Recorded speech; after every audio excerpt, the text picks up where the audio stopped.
Hello everyone, and welcome back to the third segment of Plane Time 24. I'm Ron Timmermans, one of the many hosts for the Florida Aviation Network, who is bringing you this broadcast today. We're broadcasting live and in the clear from our studios in Oviedo, Florida. Thank you for joining us. So if you've already been with us this morning, you've heard two great segments with my colleague Ben Coleman hosting the famous Bob Jex telling us about JSC safety topics that we'll be hearing about at wing seminars as we go through this fiscal year. Now, we're changing our focus now to a specific topic. I have with me a colleague and longtime friend, Dr. George Bartuska. George is known as the weather guy, and you can imagine then that the topics he's going to cover now are about weather. He's told me it's going to be a couple of different topics. Thunderstorms, something that all pilots should be aware of and perhaps be very respectful of. Radar, how to find those thunderstorms and more appropriately how to stay away from them. And then a subset of thunderstorms known as microbursts, which certainly should bring fear to the hearts of pilots. These are the most deadly parts of the thunderstorm. So George, I know you come well prepared with probably way more information than you can possibly deliver in the 25-minute segment we have here. So Absolutely. Rather than take more of your time, why don't you just take it away? Okay, Ron, thank you. Now, to review, several sessions ago, we did a whole session on thunderstorms, and then I did a whole session on weather radar and ran out of time, so now we're going to cover those things that we didn't have time to cover. We're going to eventually go over microbursts, gust fronts, and derechos. Meteorology is a very complex subject. What I'm about to present to you would take at least a semester. I've only got 25 or 30 minutes. Here we go. Let's review. First off, note to the audience, thunderstorms are very dangerous to people and aircraft. The required simultaneous atmospheric preconditions are especially common in the spring and summer in North America. Where are thunderstorms? Well, with the exception maybe of the West Coast, thunderstorms can happen anywhere with frontal weather, but we're here in Florida. We know that we get summer thunderstorms almost every afternoon, air mass thunderstorms, and we're going to talk about that in a little bit. Now let's review quickly. What do we have to get a thunderstorm? We have to have moisture, we have to have water content, which is the dynamite of weather, preferably in the lower middle levels of the atmosphere. We have to have an unstable atmosphere, which means it's cooler as we go up, so things that are warm can rise. And we have to have some lift or trigger to start that process. That can be a frontal boundary, it can be a mountain, or it can be the convergence that takes place of the two coasts of the state of Florida.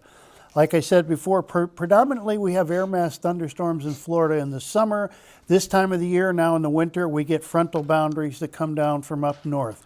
Throughout the rest of the country, we get frontal we can have squall lines and we have frontal boundary storms.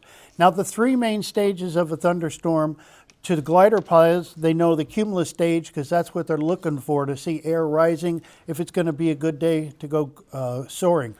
Then we turn into the mature stage, which is where we get the rain and hail and potential tornadoes. And then the dissipating stage, which is where a lot of the microburst or downburst phenomena take place that I'm going to be talking about.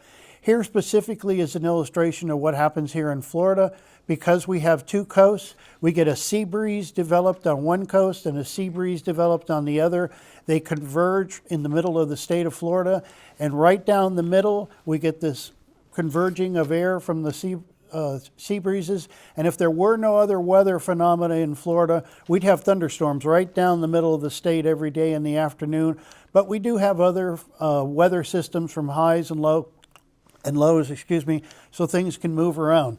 Here's a frontal boundary, a cold front boundary that's a major source of thunderstorms throughout the rest of the country. Notice that 30 miles I put down there. That's the average width of the frontal boundary. A front is not just a straight line. It's a slanted period of where the severe weather can take place.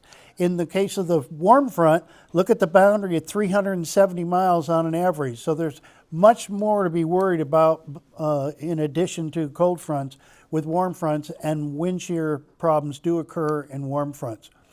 Now, a gust front. A gust front is what you experience when a storm is coming towards you and you feel that blowing air might last a couple minutes when the rain-cooled air meets the thunderstorm inflow. And that gust front can cause what is called a shelf cloud. A lot of textbooks mistakenly call this a squall line. A squall line is actually a line of thunderstorms. This is a shelf cloud, or sometimes called a roll cloud. The other thing we're going to talk about today is derecho. Derechos aren't talked about much in most aviation books, but a derecho is a severe form, say, of a gust front. A gust front may last 10 to 15 minutes. A derecho can last a couple hours and go across many states. A derecho is a line of intense, long-lived, and widespread thunderstorms that move quickly across a long distance. The most severe derecho we've ever had in the United States occurred in August 10, 2020. It cost over $7.5 billion in damage. A lot of that was crop damage. The winds are so intense, they blow down and destroy corn and soybeans, and you can see what it did to these empty grain bins.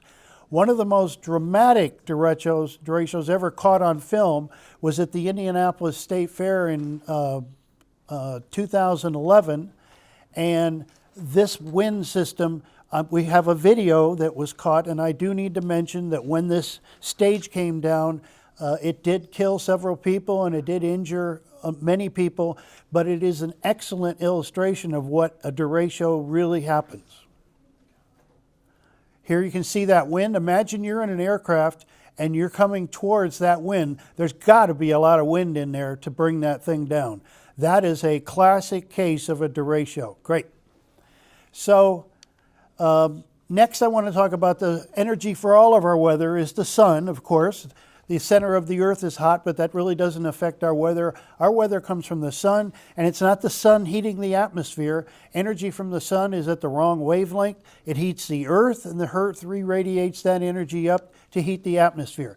The other thing is moisture. If there's no moisture in the air, there will be no tornadoes, no anything. We've got to have moisture in the atmosphere. When we talk about this in meteorology, we're talking about an imaginary blob of air we call a partial. And I'm going quick through this because I've already done this previously, but I want to get to the main part. This is a typical beach scene here in Florida. Let's pretend that car on the left that has the carrier on the top is our car. If we were out swimming for an hour and came back to the car and opened that door, there'd be a blob of hot air.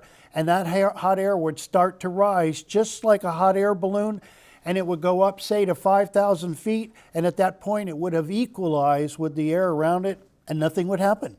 But now let's say we dried off and threw all our wet towels in the car and went down the beach to get a hot dog and a soda. An hour later when we came back, if we opened that door, a blob of air would come up again, only this time it's fully saturated from the towels, and this time when it gets up to around 5,000 feet or so, it would reach the dew point, it would cool down the dew point, and the latent heat would start to come out, and it would get hotter and it would start rising faster. Thus is the creation of an updraft. Updrafts can get going 60 to 100 miles an hour. And as you can see illustrated here, the lifted condensation level, or the LCL, is when that lifting first hits the dew point, and then if there isn't an inversion in place, it'll hit the level of free convection and start going towards the top. Here's an illustration that maybe better illustrates for you, because we have what's called the dry and moist adiabatic lapse rate that I talked about last time. And the other thing that happens is thunderstorms can occur singularly, or they can occur in groups or multi-storms, and that is the cause of a squall line.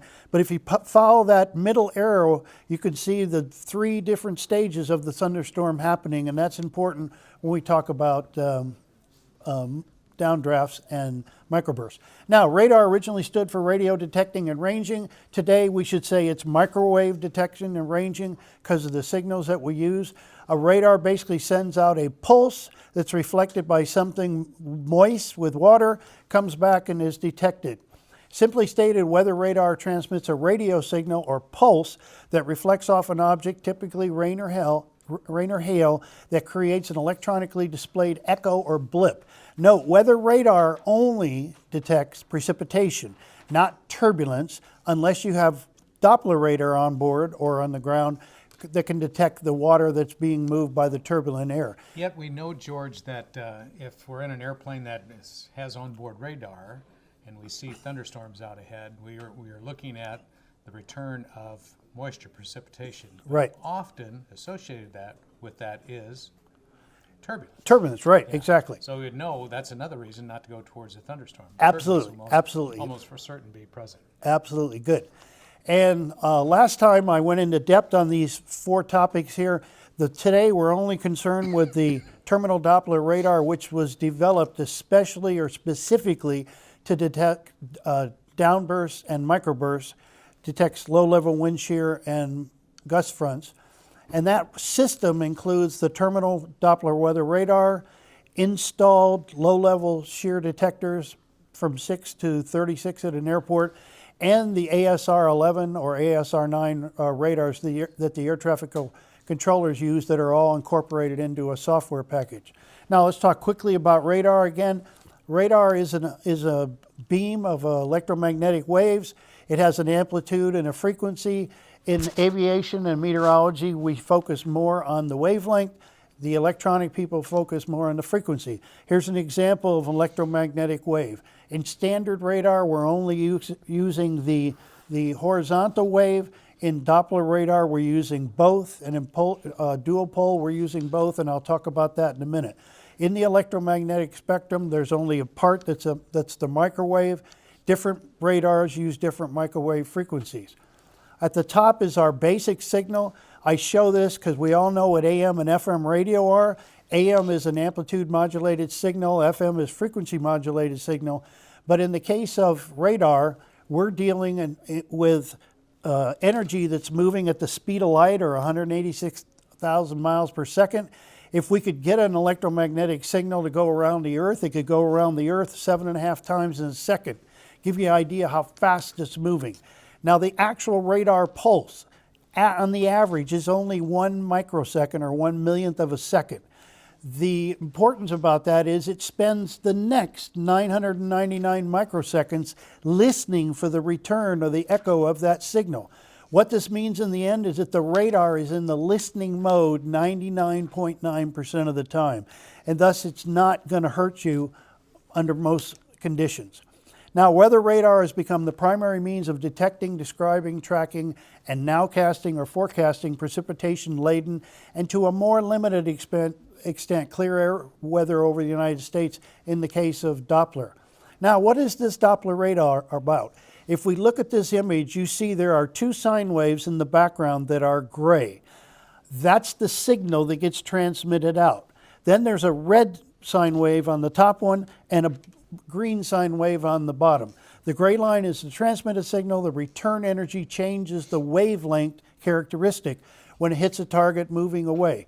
Red ones are moving away, the green ones are coming towards us. The way I teach to remember that is we like money. We want green money coming our way, and we want anything in the red to go away, okay? Here's a velocity profile or Doppler weather display. The shift in the phase, okay, returns in the Doppler radar. I'm running out of time. The radar computer measures that Doppler change, and now we're going to see a little bit about talking about a microburst. Rod Borden saw firsthand the destructive power of thunderstorm winds on Memorial Day weekend more than 30 years ago. Really awe-inspiring. A combined F4 tornado and a downburst destroyed 88,000 trees in a Pennsylvania state forest. I had never seen anything like that in my life, and to see an entire hillside just devastated. Wind shear around the country caused a series of deadly airplane crashes in the 1970s and 80s. Those tragedies led to the development of airborne detection of microbursts and runway warning systems. As the head of the Columbus Regional Airport Authority, Borden holds that memory close. The leap forward in technology with the Doppler weather radar really allowed the air traffic controllers to literally see exactly where the wind shear and the downbursts are occurring. If two or more sensors show wind blowing in different directions, pilots are warned to alter their course. So as you can see from the aircraft on final approach here, they are very close to the ground, and if they land during a thunderstorm, they will literally cause the airplane to lose its lift and drop into the ground. Take a look at this dramatic time-lapse video showing the development of a microburst captured on our Skycam. A solitary storm formed over downtown Columbus on a hot, muggy July evening and then collapsed in a stunning ball of rain and powerful straight-line winds. It spread out over several miles and knocked down numerous trees in its path.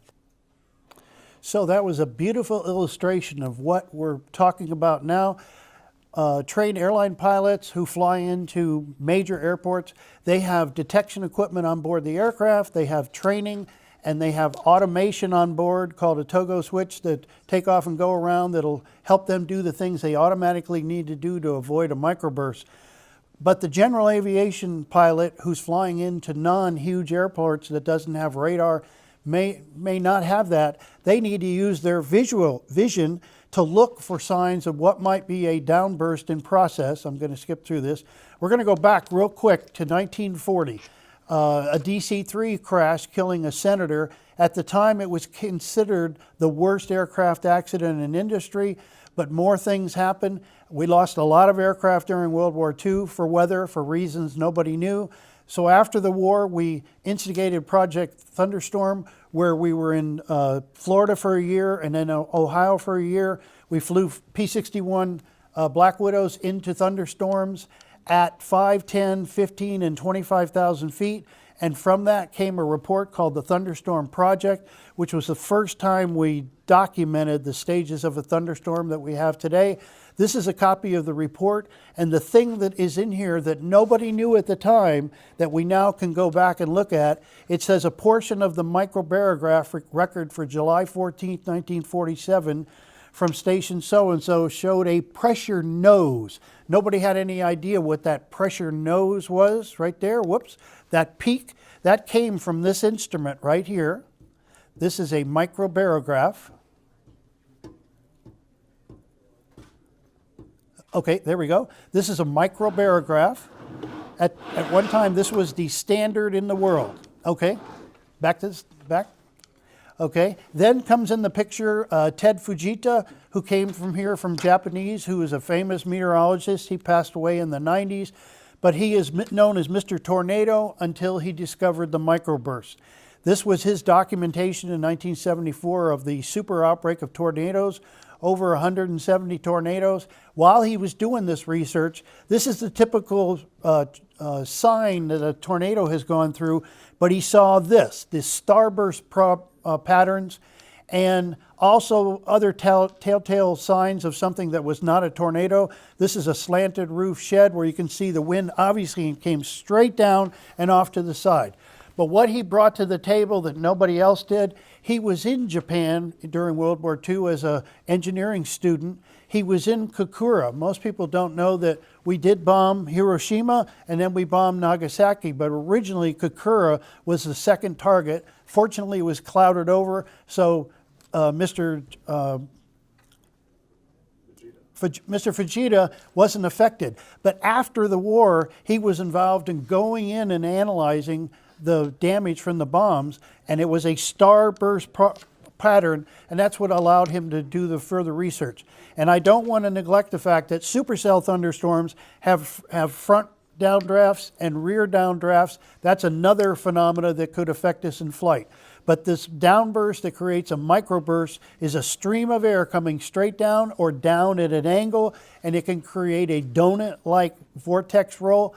And the wind in that vortex can be moving at 170 miles an hour. This is one of Mr. Fujita's drawings. Here's still photography of what we saw in the movie. So if you don't have sophisticated wind shear equipment on your aircraft or your airport, these are the kind of things you should be looking for on approach or on takeoff. The picture on the left is the illustration that's in all aviation weather books about what a microburst is. We need to add to that there could be multiple microbursts. There could be 3 of them straight down the runway, or there could be 3 of them across the runway moving. So where it is right now, maybe even worse when you get further on down the runway. On the right, you see the swirl, the curl coming up from a wet microburst.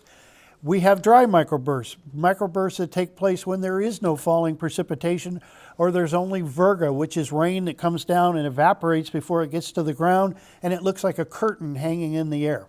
So during takeoff and climb out or landing approach glide path, aircraft can encounter their greatest vulnerability to potential disaster. Sudden changes in wind speed and or wind direction, called wind shear, have caused many fatal accidents in the past. Wind shear is a change in wind speed or wind direction. So what's our critical part of wind shear?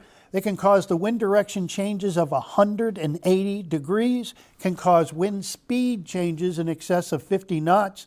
Wind shear can be detected by early identification, getting a warning from air traffic control that the airport has detected the potential for a wind shear. You need to abort your landing or abort your takeoff and from prior training. Thus avoid operations if there's a thunderstorm over the airport or in the flight path. Note visual signs, like I said, of virga or precipitation doesn't hit the ground. The pilot process wind shear warnings and advisory. Consider PIREPs indicating speed increases or decreases by other pilots. Process any report of variable winds or wind gusts. Watch visual blowing dust or treetop movement as you're coming in to land. Look to see if the trees are blowing or anything is happening. Now, microburst is a horizontal wind that can occur a few hundred feet off the ground, normally found when there is convective activity. It can be hidden in the rain, embedded in heavy rain showers. Can be associated with virga, what we said. A ring of blowing dust may appear like a donut. The average lifespan is 8 minutes. Some books say 5 to 15 minutes. So it doesn't last long, but if you're flying right into it, it doesn't matter. And as I said, multiple microbursts can occur. So flying into a microburst, the aircraft will first encounter a performance increasing headwind. The plane will start to rise, and in the past, pilots pulled back on the throttles, put the nose down, and that was what happened initially, and then they got under the downburst. The downburst started to push the airplane down, and eventually they received the tailwind part of the downburst, the microburst, and by then they had already lost airspeed and altitude. And I'm going to show you here now. Cautionary departures. I'm going to skip through this to get to this right here. This is the training that pilots receive today. If a pilot is flying and suspects a microburst, they need to move if they don't have a toga button, they need to move the throttles to max power, make sure auto throttle is off, assure the speed brakes are stowed because they might have deployed them on the initial increase of airspeed. Disconnect the autopilot, get the angle of attack up to 15 degrees if necessary, and as high as 25 degrees or stick shaker. Forget about everything else. Don't raise the flaps, don't raise the landing gear. The pilot monitoring will be monitoring the ground with the radar altimeter and monitoring the angle of attack. The low-level wind alert system is a group of ground-based weather stations that detect sudden changes in wind velocity and wind direction. This is another summary of that. Now, dual polarization radar or dual pol radar, like I said, uses both those vertical and horizontal wavelengths to better detect microbursts. And now we're going to see Captain Warren Van Berg, who was with United Airlines. This was recorded in 1997. Captain Warren was a U.S. Air Force fighter pilot and 14-time Top Gun, retired from the Air Force, joined the reserves, flew another 27 years in fighters. But during this time, he was an American airline captain for 32 years and then built a private corporate jet business and retired again. Let's listen to Captain Vanderberg talk about escaping from microbursts.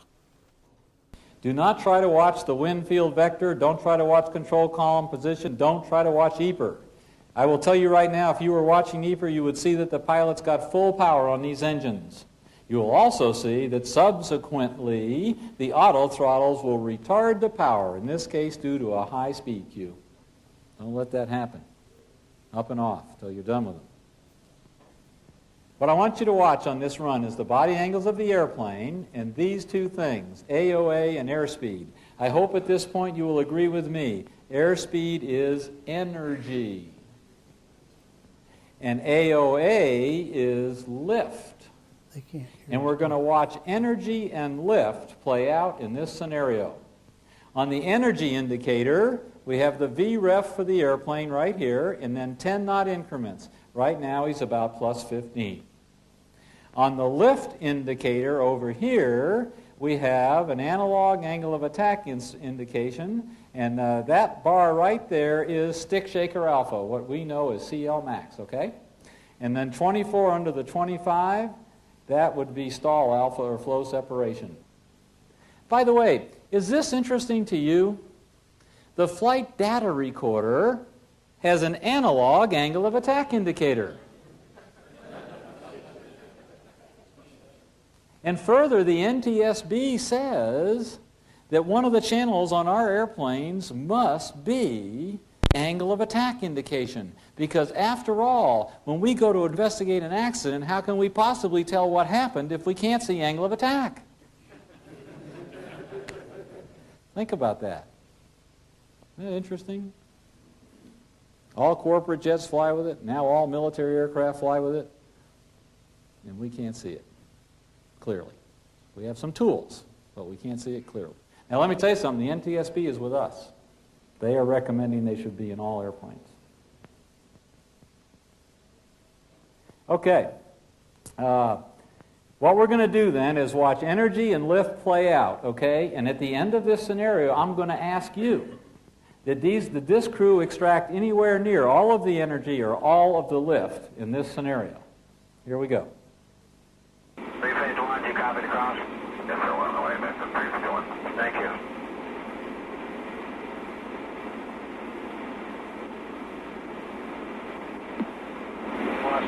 About feet. 762 at a barrel. Plus 25. He's doing real good. Yes, sir, everybody around the corner when you're number one.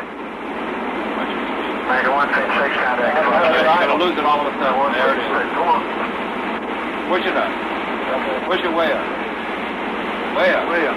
Way up. That's it. American 626, Hang on. take off. Speed rail. 586 in the position 017 right. Hold up. Come on. Hold up. Hold up. Hold up. I'm going to freeze this here at 50 feet. I'm going to ask you two questions. Is there any energy in this airplane? Is there any lift left on this wing?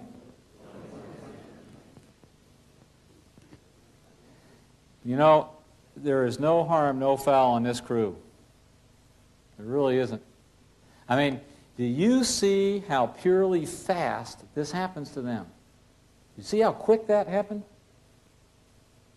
If you're trying to fly by some conventional cross-check and a conventional means with no one clearly identifying to you how fast the ground is coming,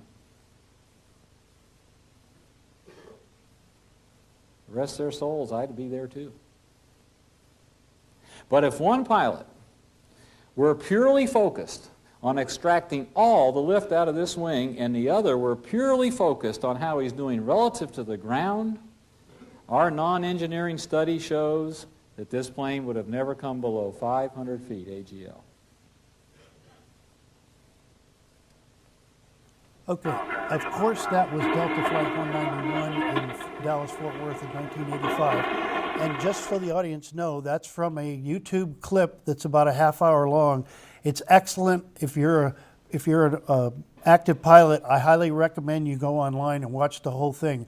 Because basically his message then in 1997 was, if I'd have been in that L-1011, I would have done all the exact same things, because we didn't have the training and the instrumentation we do today. But he said, given what we have today, that was a fully survivable flight. And so, George, to make this good knowledge that we just learned about from the airlines available to general aviation pilots, I'm just giving a bit of a summary here. I think we could say that thunderstorms demand our complete respect. Yes. And we need to steer around them or away from them. Many of us now have ADS-B and NEXRAD weather available to us in the cockpit, so we can see the radar picture.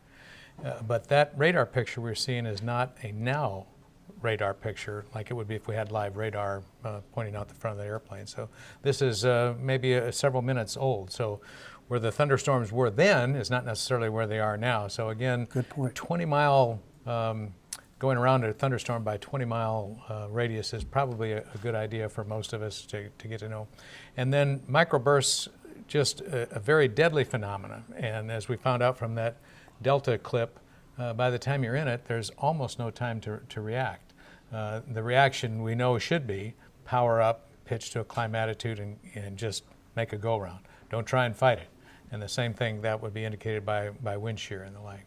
Well, George, this has been fascinating. A lot of good information that you've shared with us, much of which applies to airlines and also can be applied to us as general aviation pilots. And I'm so grateful that you're here to share this with us, George. Good. Look forward to you coming back again. Okay. So I am Ron Timmermans, one of the many hosts of the Florida Aviation Network. Thank you so much for joining us today on this Plane Time 24. We've had 3 great segments here, finishing up with George Bartuska, the weather guy.